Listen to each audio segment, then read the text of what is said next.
Anastasia Palaszczuk opened up her visit with a rally for some party faithful. How did that go? Oh, she did indeed, Laura. Tom Petty was blasting. It was a small room of party faithful yesterday afternoon here in Townsville. They were cheering the Premier on as she walked into the room to make her final pledge to Labor volunteers who've been tirelessly door-knocking throughout Townsville. Must win Townsville. We know these three key seats are in the sights of both Labor and the LNP to form a majority government. We know the margins are tiny, they are less than 4%, but when Anastasia Palaszczuk rocked up yesterday, she certainly received a rock star welcome.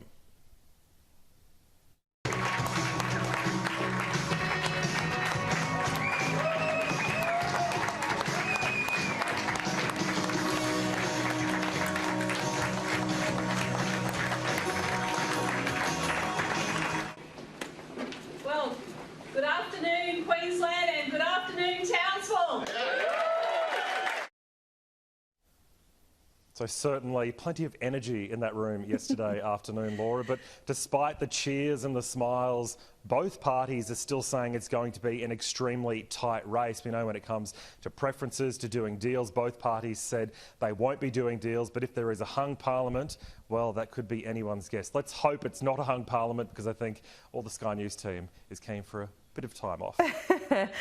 They always say no deals until they're forced into doing a deal, so we'll watch that one with interest, Brendan. Let's go to Anna now. You're with the opposition leader. It's her fourth visit to Townsville, Anna.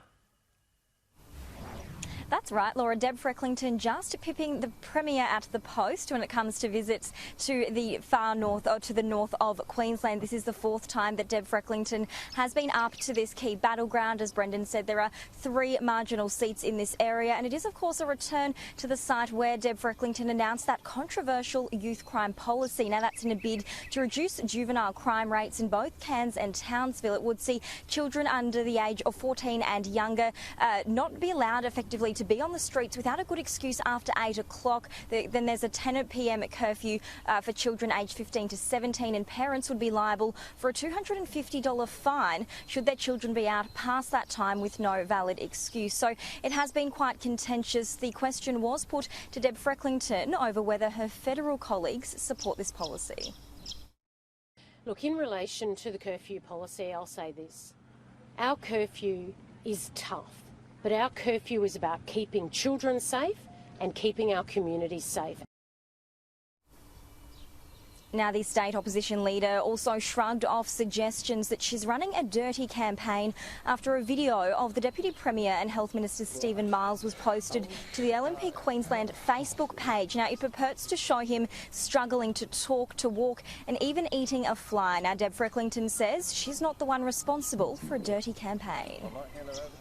It was the Premier who set up this campaign as a nasty campaign. I actually haven't seen it. Now, we really have seen the opposition ramp up their campaigning as we head into the last week to October 31. Laura, Deb Frecklington has spent the last few days doing multiple seat blitzes, certainly looking no different as she looks to hit the hustings again here from Townsville.